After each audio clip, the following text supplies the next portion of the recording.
The alarm bells rang across Luna Station as the Deep Space Communication Array picked up something impossible, a message from aliens. Communications Officer Lee Min-soo had been monitoring empty space for 3 years, listening to nothing but cosmic static. Now his hands shook as he decoded the first contact humanity had ever received. The message was desperate and broken. The Volani Federation, a group of peaceful plant-eating aliens scattered across 12 star systems, was crying out for help. Their worlds were burning. Their people were dying. The brutal Korath Empire had declared war on them, and it wasn't going well. Min-soo rushed the decoded message to Admiral Park Ji-woo, the grizzled commander of Earth's deep space forces. Park had fought in the Mars colony wars and seen plenty of human cruelty, but nothing had prepared him for what he saw on the holographic display. Entire planets were covered in smoke and fire. Cities that had stood for thousands of years were now nothing but rubble and ash. The Volani were herbivores who had never known real war. They built beautiful crystal cities and spent their time growing gardens and creating art. When conflicts arose, they settled them through peaceful talks and ceremonies. They had no armies, no weapons of war, no understanding of how to fight, an enemy that wanted to destroy them completely. But the Korath Empire was different. These aliens were predators who had conquered 40 star systems through pure brutality. They didn't just defeat their enemies, they enslaved them, worked them to death, and then moved on to the next world. War was entertainment to them. They broadcast their battles across their empire like sporting events, taking their time to make the fights last longer for better viewing. "Sir, look at this," Min-soo said, pointing to the star charts included in the message. "The Volani have contacted every known civilization in the galaxy. The Zentari Council, the Ethereal Collective, the Merchant Guilds, everyone. But nobody answered their call for help." Park studied the communication logs. Dozens of alien governments had received the Volani's desperate pleas, but they all had the same response. This wasn't their problem. The galaxy operated on a system where species minded their own business. Getting involved in other people's wars was considered rude and dangerous. Only humanity had responded. The Volani had sent their message in every direction, hoping anyone would care enough to help them. Earth was the only planet that had answered. The Volani were offering everything they had, their advanced technology, trade routes, their knowledge of the galaxy in exchange for military help. They were so desperate that they were willing to trust a species they had never met, from a planet they had never heard of, located in what most aliens considered the backwater edge of space. As Park watched the footage of Korath soldiers herding Volani civilians into processing centers, his face grew hard. The Korath treated war like a game with rules and ceremonies. They had no idea what they were about to face. Humanity had spent thousands of years perfecting the art of total war, and the Volani had just asked the right species for help. The emergency meeting room in Seoul was packed with the most powerful people on Earth. President Kim Dae-yoon sat at the head of the massive table, her face grave as she looked around at the military commanders, intelligence chiefs, and government officials who would decide humanity's response to the alien cry for help. The air was thick with tension. For the first time in human history, we were being asked to fight in someone else's war, not just anyone's war, but an alien war happening light years away from Earth. The weight of the decision was crushing. General Lee Seung-min stood up. First, his uniform crisp, despite the late hour. He had spent the last 12 hours studying every piece of intelligence they had about the Volani and their enemies. What he found was disturbing. The Volani are completely unprepared for this kind of conflict, he said, his voice echoing in the silent room. They're herbivores who have lived in peace for over 2,000 years. When they fight, it's more like a dance than a battle. They announce their attacks, fight only during daylight hours, and stop when their leaders fall. They actually have ceremonies before battles where both sides exchange gifts. He clicked a remote, and holographic images filled the room showing Volani warriors in ceremonial armor, moving in coordinated patterns that looked more like art than warfare. They're fighting an enemy that has no honor, no rules, and no mercy. It's like watching children fight against wolves. Defense Minister Yoon Ha-jin shifted uncomfortably in her seat. She had been against involvement from the beginning, and now she stood to make her case. We need to think about this carefully. We don't know the full political situation in that part of the galaxy. What if helping the Villani makes us enemies with other alien civilizations? What if the Korath Empire has allies we don't know about? She pulled up a galactic map showing the known alien territories. Look at this. The Korath Empire controls 40 star systems. They've been conquering other species for centuries. If we attack them, we might be starting a war that could come back to Earth. Are we really ready to risk human lives for aliens we've never met? The room erupted in heated debate. Some officials argued that humanity should stay out of alien affairs completely. Others worried about the message it would send if Earth ignored a cry for help from a peaceful civilization being destroyed by bullies. Captain Nam So-young had been sitting quietly in the corner, but now she stood up. She had just returned from a deep space patrol mission and had seen things that others in the room could only imagine. Her voice was steady, but filled with conviction. "Been out there," she said, pointing toward the ceiling and the stars. "Beyond, I've seen the aftermath of Korath attacks on other worlds. They don't just conquer, they torture entire populations for entertainment. They broadcast the suffering across their empire like it's a television show. They work slaves to death in mining operations, then move on to the next world." She walked to the center of the room, commanding everyone's attention. The Korathoff use the same tactics against dozens of species. They exploit the fact that most civilizations fight with honor and rules. They pretend to follow galactic warfare conventions, then break every rule when it suits them. They're bullies who have never faced anyone willing to fight back properly. Oh no. Vote was scheduled for dawn, but the debate continued through the night. Politicians worried about the cost and the risks. Military leaders argued about strategy and logistics. Intelligence officers presented classified reports about alien technology and capabilities. But in the end, something deeper than politics or strategy influenced the decision. Humanity had always been protective of the innocent and willing to fight bullies. The vote was close, but the decision was clear. They would send a reconnaissance fleet to assess the situation and help the Villani if possible. Commander Taman had seen plenty of destruction during his 20 years in the Alanias. Earth Defense Forces, but nothing had prepared him for what waited in the Kepler 442 system. As his reconnaissance fleet dropped out of hyperspace, the sight that greeted them was beyond anything in human experience. The planet below looked like it had been carved up by giant machines. Whole continents were missing, turned into massive craters that went down to the planet's core. What had once been a beautiful world covered in crystal cities and floating gardens was now a scarred wasteland of industrial mining operations, stretching as far as the eye could see. "My God," whispered the ship's navigator as they got closer. "What did they do to this place?" Through his binoculars, O could see the answer. Massive processing facilities dotted the planet's surface, connected by railways that carried endless streams of cargo. But it wasn't, or minerals being transported, it was people.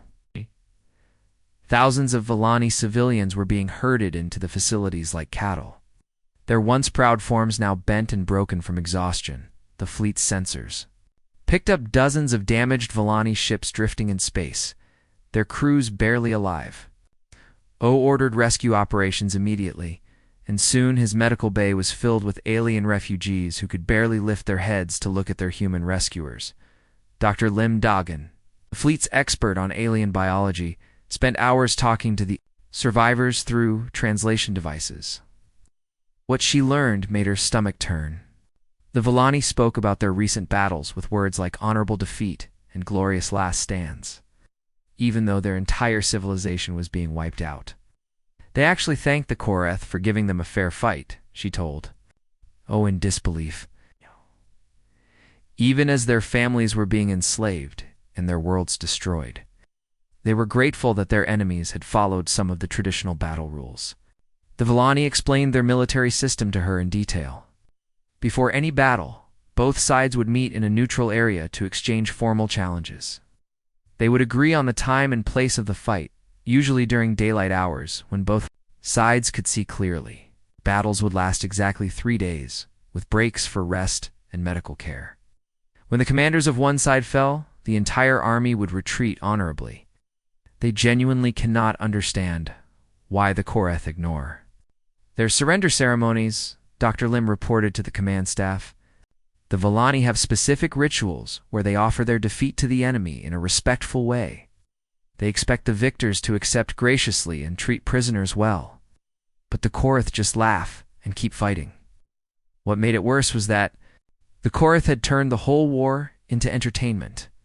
They broadcast the battles across their empire like sporting events, complete with commentary and betting pools. The more suffering they could show, the higher their ratings went. They deliberately prolonged conflicts to make better television, never seeking quick victory when a slow, painful defeat would be more fun to watch. Lieutenant Seo Junho, O's tactical officer, had been studying captured Korath communications and battle recordings. Analysis was disturbing, but also revealing. "Sir, they're completely predictable," he said, spreading out charts on the command table. "They announce their attacks days in advance, like they're advertising a show. They only fight during specific hours, and they actually retreat when their casualties reach a certain percentage." He pointed to battle footage showing Korath warriors stopping their attacks at sunset even when they were winning. It's like watching a deadly game with rules that only make sense to children. They're more interested in putting on a good show than actually winning wars. The reconnaissance mission had become something much more serious. O realized that humanity was looking at a galactic empire that had conquered 40 star systems, not through superior tactics or technology, but by exploiting the civilized nature of their enemies. Every species they had fought played by the same honorable rules, making them easy prey for an enemy that followed those rules only when it was convenient. As Uno prepared his report for Earth, he knew that everything was about to change. The Korath Empire was about to meet an enemy that didn't play games. The Strategic Command Center in Busan had never seen activity like this. Officers rushed between terminals, analysts pored over alien battle footage, and holographic displays showed star maps that had been classified just weeks ago. Commander O's report had landed like a bombshell. Now Earth's military leaders were scrambling to understand what they were really dealing with. General Bae-Yun-Su stood in the center of the chaos, her eyes fixed on the main display showing Korath battle patterns. She had fought in 3 major conflicts during her career, but this was unlike anything she'd ever encountered. The enemy wasn't just brutal, they were predictable in ways that defied military logic. "Look at this," she said to the assembled war council, pointing to footage of a Korath attack on a Villani colony. They announced their assault 3 days in advance, like they're sending out party invitations. They land at dawn, fight until sunset, then retreat to their ships for the night. They repeat this pattern for exactly 3 days, then declare victory and move on. Admiral Park leaned forward, studying the tactical display. His weathered face showed the strain of processing information that challenged everything he knew about warfare. They're not fighting to win quickly, they're fighting to put on a show. Every battle is choreographed for maximum entertainment value. The more the analysts studied galactic warfare, the more disturbing the pattern became. Every alien civilization in known space followed the same basic rules. They designated specific areas for battles, like giant sports arenas in space. They Issued formal challenges before attacking. They fought during agreed-upon times and stopped when certain conditions were met. War had become a ritualized dance that everyone performed the same way. "It's like the entire galaxy is playing by the same rulebook," General Bay explained to the council. "Predetermined battle zones, ceremonial challenges, rules of engagement that prioritize honor over actually winning. No wonder the Korath Empire has been so successful. They're the only ones willing to break the rules when it benefits them." Admiral Park's expression grew grim as he realized the implications. These aliens have never encountered total war. They don't understand that humans will use any means necessary to protect innocent people. They think war is a game with rules that everyone follows. The revelation came at the perfect time. A formal delegation from the Villani Federation had arrived on Earth, led by their ambassador Veltar. The alien was a tall, graceful creature with skin that shimmered like tree bark and eyes that held the wisdom of ages. But despite their advanced technology and ancient civilization, Veltar spoke about warfare like a child discussing playground rules. "We need warriors who can match Korath's strength in honorable combat," Veltar pleaded through the translation. "Devices." The ambassador's voice carried desperation, but also expectation that humans would follow the same galactic protocols that had failed every other species. The Villani had brought detailed intelligence about Korath positions, fleet movements, and battle plans. They offered this information freely, along with their most advanced technology, in exchange for military assistance. But they expected human forces to fight according to galactic conventions to announce attacks, fight during designated times, and retreat when their commanders fell. Admiral Park exchanged glances with General Bay. The aliens had no concept of asymmetric warfare, where smaller forces used unconventional tactics to defeat larger enemies. They had never heard of psychological operations designed to break enemy morale. They couldn't imagine the human capacity for unlimited escalation when protecting the innocent. "They don't understand," General Bay said quietly. "They think we're just another species that will play by their rules. They have no idea what they've just unleashed." The Villani ambassador continued explaining their military needs, describing how human forces could integrate with their ceremonial battle structure. Veltar spoke of glorious last stands and honorable defeats, as if these were desirable outcomes. The concept of actually winning a war through superior tactics and ruthless efficiency was completely foreign to them. As the meeting continued, Admiral Park realized that humanity's greatest advantage wasn't their technology or their numbers. It was their willingness to fight without rules when the situation demanded it. The galaxy was about to learn that humans didn't just participate in wars, they ended them. The mobilization order that went out from Earth was unlike anything the galaxy had ever seen. While other species maintained separate military and civilian sectors, humanity was about to blur those lines in ways that would shock alien observers. Every human settlement, from the asteroid belt to the outer colonies, received the same message: convert everything for war. Captain Hong Minjun had been running cargo between Earth and the outer colonies for 15 years. His ship, the Iron Phoenix, was a reliable hauler that could carry supplies through the most dangerous space routes. Ow. Now he watched in amazement as military engineers swarmed over his vessel, welding missile pods to the hull and installing armor plating over the cargo bays. "I've never seen anything like this," he told his crew, as sparks flew from the welding torches. "They're turning my freight hauler into a warship. It's not just mine. Every civilian vessel in human space is getting the same treatment." Chief Engineer Kong Hyojin had worked on military projects before, but this was different. She was installing electronic warfare equipment that could jam enemy communications and disrupt their targeting systems. "This isn't how other species fight," she observed, connecting cables that would turn the ship's communication array into a weapon. "They build purpose-made warships for their military and keep their civilian ships completely separate." Yes, turning everything into weapons. Transformation was happening everywhere. Mining vessels were being fitted with railguns. Passenger liners were getting troop transport modifications. Even luxury yachts were being converted into fast attack craft.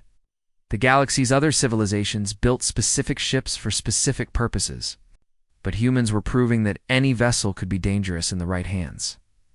Meanwhile, Korath Empire intelligence was receiving reports about human military preparations. Their war leaders gathered in their crystal palaces to discuss these strange new aliens who had entered their conflict. The reports described converted civilian ships, unconventional weapons, and military tactics that made no sense, according to galactic warfare standards. "They're clearly primitive," declared War Commander Thokmar, his scarred face showing contempt. "They cannot even build proper warships. Instead, they attach weapons to cargo vessels like children playing with toys." The Korath had spent centuries fighting technologically superior enemies who were limited by their honorable tactics. They saw no threat from a species that appeared to be making weapons from junk, but the real surprise was happening in the asteroid belt, where Colonel Shin Young was overseeing the most ambitious project in human military history. Her engineering teams were converting asteroid mining equipment into kinetic bombardment systems.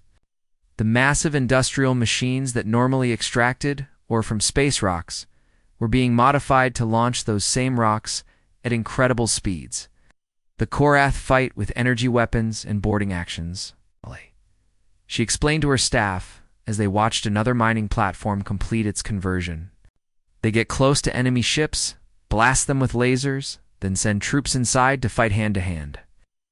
They have no experience with long-range kinetic strikes that can destroy targets from thousands of kilometers away. The beauty of the system was its simplicity. Asteroids were everywhere, and the mining equipment was already designed to move them. All they needed was better targeting systems and more powerful engines. Soon, the asteroid belt would become a massive weapons platform that could strike anywhere in the solar system. As human forces prepared for deployment, they were using stealth technology that was completely unknown to galactic civilization. Species announced their military movements, filed flight plans, and conducted their wars in the open. The concept of hiding your forces and striking without warning was considered dishonorable and therefore unthinkable. But humans had been fighting in shadows for thousands of years. They knew how to mask their engine signatures, how to move through space without being detected, and how to appear where enemies least expected them. The alien honor-based combat system specifically excluded concepts like surprise attacks, deception, and anything that might give one side an unfair advantage. The Korath Empire had no idea what was coming. Their intelligence networks were designed to track conventional military movements, not the unconventional warfare that humans were preparing. They expected formal challenges, announced battle plans, and fighting that followed established rules. Instead, they were about to face an enemy that had spent millennia perfecting the art of total war. The storm was gathering.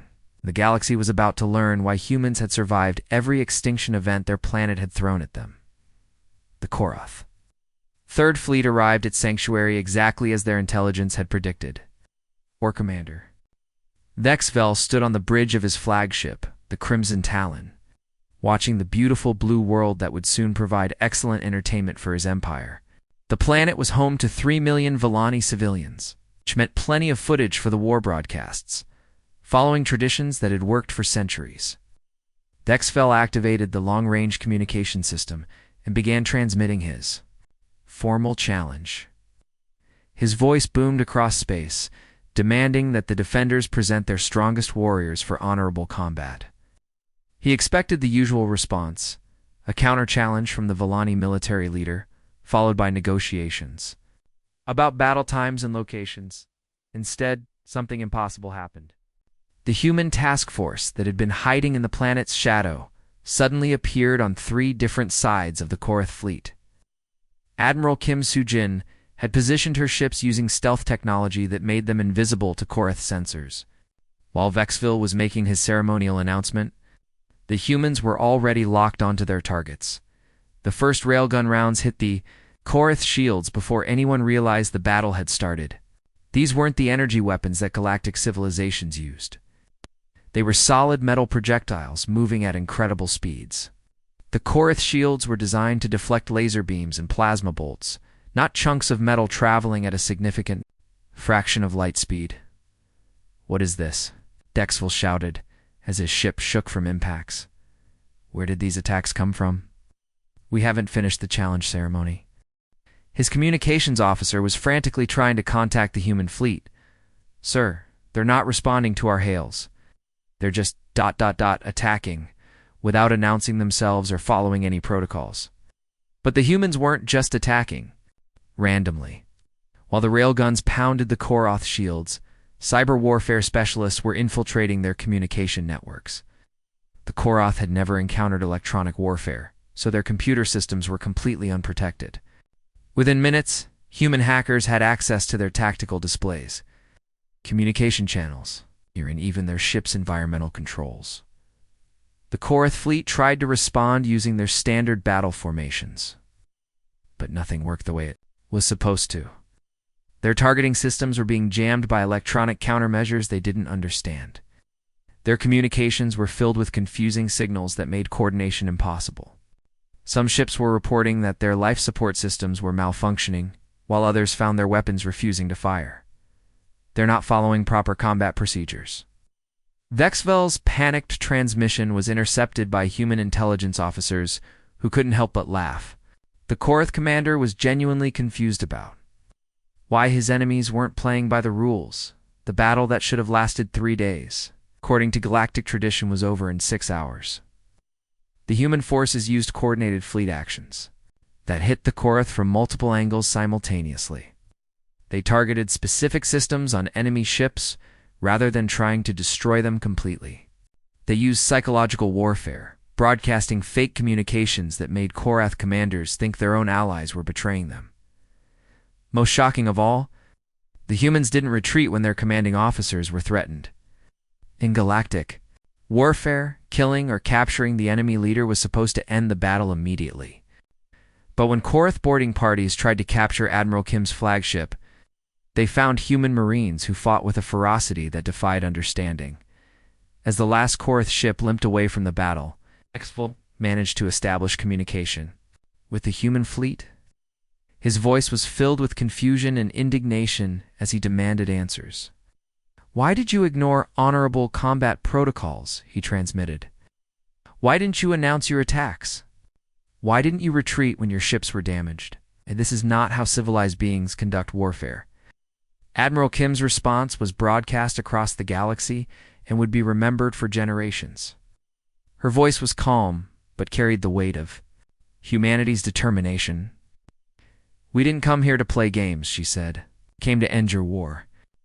You want to murder innocent people for entertainment? Then you'll face an enemy that doesn't care about your rules." The transmission ended, leaving the Korath fleet in stunned silence. For the first time in their empire's history, they had encountered an enemy that fought to win, rather than to follow ancient traditions.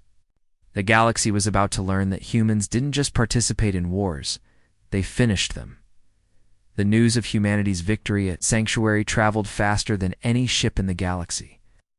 Within hours, every major alien civilization was analyzing the battle footage in complete disbelief. Korath Third Fleet, which had conquered 18 worlds without losing a single ship, had been defeated by an unknown species in just 6 hours.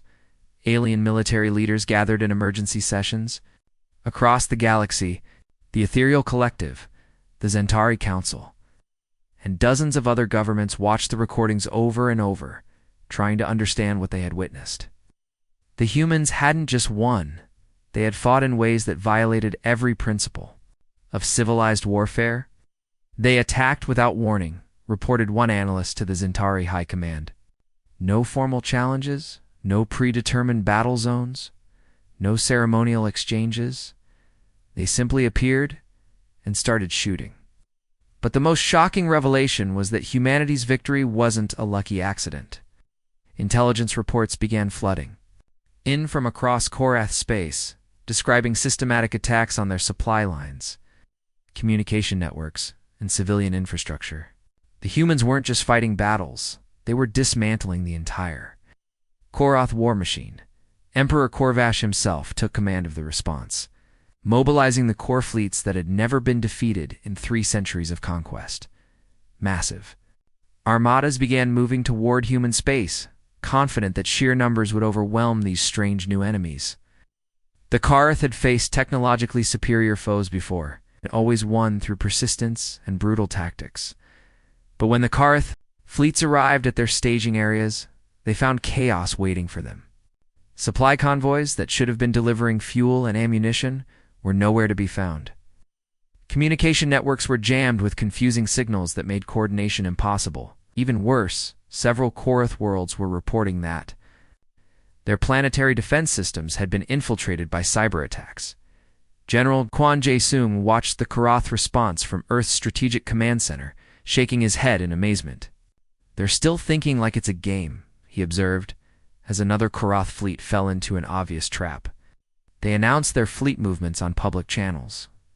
Fight only during predetermined times, and actually retreat when their casualties reach what they consider acceptable levels. The Korath were following the same playbook that had worked against every other species in the galaxy. They expected humans to meet them in open battle, fight according to established rules, and accept defeat gracefully when outnumbered. Instead, They found themselves fighting shadows that struck without, warning and disappeared before they could respond. The real devastation was happening in the asteroid belt beyond Korath space. Human mining crews who had been converting rocks into kinetic projectiles were now operating at full capacity. The massive industrial machines that normally extracted or were launching asteroids at incredible speeds toward Korath military installations. The aliens have never conceived of turning natural phenomena into weapons, reported Colonel Shin Nayoung, as another barrage of space rocks demolished a Korath shipyard. They think weapons have to be manufactured in factories. They can't imagine using the universe itself as ammunition. The kinetic bombardment was devastating precisely because it was so simple. Asteroids were everywhere.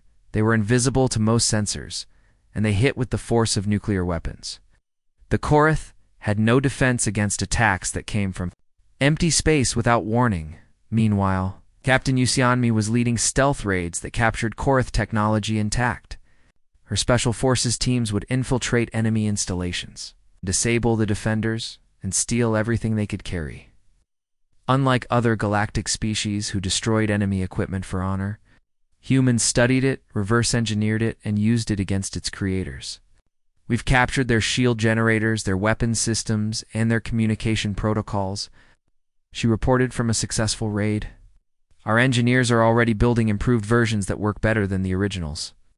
The Korath were discovering that their technological advantages were disappearing rapidly. Human forces were using modified Korath weapons against them, had cracked their communication codes, and were even turning their own automated defense systems against them. What terrified other galactic civilizations was the realization that humanity wasn't just winning, they were learning. Every battle taught them something new about their enemies. Every captured piece of technology made them stronger. They were evolving their tactics in real time, adapting to threats faster than their enemies could respond. The galaxy was witnessing something unprecedented, a species that treated war not as a ritual or entertainment, but as a problem to be solved through any means necessary. The assault on Korath Prime began before the sun rose over the alien capital. The Korath Empire's homeworld had never been attacked in its 3,000-year history, and its defenders were confident that their ancient fortress cities and orbital defense platforms would hold against any assault. They expected the humans to follow galactic warfare traditions, a formal challenge, orbital bombardment during daylight hours, then ground forces landing at predetermined zones. Instead, humanity unleashed everything they had learned about warfare during their bloody history.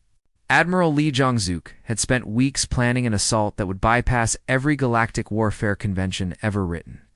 His fleet approached from multiple directions simultaneously, using stealth technology to avoid detection until the last possible moment. The first wave wasn't ships or missiles, it was asteroids. The kinetic bombardment system that Colonel Shin I-young had built in the outer system launched hundreds of space rocks at incredible speeds. These weren't random attacks, but precisely targeted strikes that destroyed military installations, while leaving civilian areas untouched. The Korath orbital defenses, designed to stop energy weapons and conventional missiles, were useless against chunks of rock moving at near light speed, while the kinetic strikes were destroying surface targets. Human cyber warfare specialists were infiltrating every computer system on the planet. The Korath had never encountered electronic warfare, so their infrastructure was completely vulnerable. Within minutes, their power grids were failing, their communication networks were jammed, and their automated defense systems were turning against them.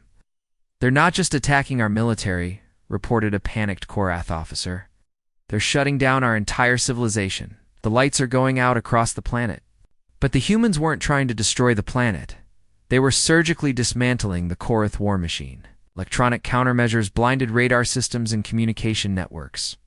Precision strikes eliminated weapons, factories, and military command centers. The assault was so coordinated that it seemed like the humans were conducting 100 different operations simultaneously. When ground forces finally landed, they used tactics that overwhelmed Korath warriors trained for single combat. Colonel Park Min-young's troops didn't fight like the honorable aliens the Korath were used to facing. Instead, they used combined arms tactics that coordinated infantry armor and air support as a unified force. The Korath warriors were skilled individual fighters who excelled in personal combat, but they had never faced human marines who moved in coordinated squads supported by tanks and aircraft working together. When a Korath champion would challenge a human soldier to single combat, they would find themselves facing an entire platoon. Instead, they fight like cowards, complained one Korath commander. They refuse individual challenges and attack in groups. They use machines to support their warriors instead of relying on personal skill. The battle for the capital city lasted 18 hours instead of the traditional 3 days. Human forces moved through the streets with precision that shocked galactic observers. They knew exactly which buildings contained military targets and which held civilians. They used non-lethal weapons to disable Korath soldiers rather than killing them unnecessarily. The precision was what amazed other alien civilizations watching the battle. Previous galactic wars had been massive, brutal affairs with enormous casualties on both sides. But the humans were systematically dismantling Korath military capability while preserving civilian areas and minimizing deaths. As the battle reached its climax, Emperor Korvash himself appeared on the communication channels. Following ancient traditions that had been honored for millennia, he requested single combat with humanity's greatest warrior. This was the ultimate challenge in galactic warfare when the rulers of opposing forces met in personal combat to determine the outcome of the war. The galaxy waited to see which human champion would accept this honor. Instead, Admiral Park's response was broadcast across known space and would be remembered for generations. War isn't about individual glory, he said, his voice carrying the weight of humanity's determination. It's about protecting the innocent. For monsters like you, we didn't come here to play your games or follow your traditions. We came here to end your reign of terror. The transmission ended, leaving the galaxy in stunned silence. The humans had rejected the most sacred tradition of galactic warfare, choosing victory over honor. In 18 hours, they had accomplished what no other species had managed in centuries. They had brought the Korath Empire to its knees. The surrender announcement came at exactly noon. Galactic Standard Time. Emperor Korvash's voice, once commanding and arrogant, now trembled as he spoke to the entire galaxy. The Korath Empire, which had terrorized 40 star systems for 3 centuries, was officially capitulating to a species that most aliens had never heard of just months before. The Korath Empire formally surrenders to the human forces, Korvash announced, his words being translated into thousands of alien languages simultaneously. We request mercy and the right to govern our remaining territories under human oversight. Broadcast was watched by billions of beings across the galaxy. The Ethereal Collective, the Zentari Council, and dozens of other civilizations sat in stunned silence as they witnessed the end of the most feared military force in known space. The Korath war machine, which had seemed invincible for centuries, had been completely dismantled in just 3 weeks. What shocked the galaxy most wasn't the speed of the victory, but how thoroughly the humans had won. The Korath military no longer existed as a fighting force. Their weapons factories had been destroyed. Their communication networks were under human control, and their leadership was in custody. It wasn't just a defeat, it was the complete elimination of their ability to wage war. The Vellani Federation was the first to respond. Ambassador Veltar stood before the Galactic Assembly, tears streaming down his crystalline face as he spoke. Humanity has saved our species from extinction. We offer them our eternal gratitude and full membership in the galactic community. They have shown us what it means to truly fight for justice. But the Vellani weren't the only ones who wanted human protection. Within hours of the surrender announcement, peaceful species from across the galaxy were lining up to request defense. Treaties, the Herbivore Alliance, the Crystal Builders, the Garden Worlds Collective, all the civilizations that had been living in fear of aggressive empires, suddenly saw hope. Please, pleaded Ambassador Zeth of the Peaceful Consortium, speaking to human representatives. Our neighbors, the savage clans, have been threatening our worlds for decades. We've tried diplomatic solutions, but they only understand force. Will you help us? Requests kept coming. Species after species approached Earth's newly established Galactic Relations Office, all asking for the same thing: protection from bullies who had been taking advantage of their peaceful nature. The universe had changed forever, and everyone knew it. President Kim stood before the United Nations Assembly, which had been hastily expanded to include alien representatives. The room was packed with humans and aliens alike, all waiting to hear how Earth would respond to its new role in galactic affairs. Today we've proven something important, she began, her voice carrying to every corner of the galaxy through translation. Networks, genocide and slavery will be met with absolute force. We didn't seek war, but when innocent people cried out for help, we finished it. The president's words were simple, but they carried the weight of humanity's new promise to the galaxy. Earth wasn't interested in conquest or empire building. They were interested in protecting those who couldn't protect themselves. The aftermath of the war brought changes that shocked galactic civilization. The Korath survivors weren't simply executed or exiled, as had been traditional after major conflicts. Instead, they faced war crimes tribunals administered by their former victims. The Villani, the Crystal Builders, and dozens of other species sat in judgment of their former oppressors. This is unprecedented, observed Dr. Zenthi, a galactic historian studying the proceedings. Usually, defeated species are either destroyed or absorbed into the victor's empire. The humans are actually putting war criminals on trial and allowing their victims to seek justice. The trials lasted for months, with former Korath leaders facing charges for crimes against entire civilizations. The galaxy learned that humanity's concept of justice was as uncompromising as their warfare. They didn't just defeat their enemies, held them accountable for their actions. Admiral Park established the Galactic Protection Fleet, headquartered on Earth, but with bases throughout human space. The building was modest by galactic standards, but the motto carved above the main entrance sent a clear message to every species in the galaxy: ask for our help, and we'll end your war permanently. The universe had discovered something profound. While many species could fight, and some could even win battles, only humanity understood how to win wars so completely that they never had to be fought again. The age of galactic bullies was over, and the age of human protection had begun.